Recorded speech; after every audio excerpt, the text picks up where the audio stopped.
Daniel Razon for a speech and a message to everyone. Thank you so much. Magandang umaga po sa inyong lahat. A pleasant morning to all our friends in the Philippine Embassy here in South Korea. Of course, Ambassador Maria Teresa Ondizon de Vega, our Director 1 CEO of Women's Family Affairs Division. Sa, of course, Congresswoman Marisa Del Mar Magsino, long lost friend. And our Chairperson, George Erwin Garcia of the Commission on Elections. And we're all our friends here sa lahat po. Ang alas Pilipinas, yung ating mga valuable representative. Sa inyo pong lahat mga kababayan, magandang umaga po sa inyong lahat, sa lahat ng mga distinguished guests natin dito. Of course, kami po ay nagpapasalamat una sa Panginoon sa pagkakataon na kami ay inaanyayahan dito sa ating pong selebrasyon ng ating Independence Day, ng ating Philippine-Korea diplomatic relations celebration ngayong araw na ito. Ganoon din sa ating pong mga national workers. Maraming salamat po sa pagpapaanyaya sa amin. At ngayong araw po na ito ay dala-dala namin hindi lamang po ang pangungumusta sa inyo at pagbati sa inyong lahat. We thank God for letting us be part of this celebration. Yung mga naglakbay pa po ng malalayong lugar mula sa iba't ibang dako dito sa Korea, yung ibang galing pa ng Pilipinas. Narito po kami ngayon upang dalhin sa inyo ang kahilingan ni Ambassador na makarating dito ang ating wish bus sa South Korea.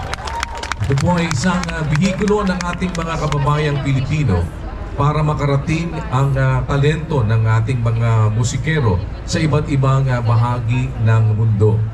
And incidentally, ang Wish Bus po will be celebrating its 10th anniversary na rin this coming August, God willing.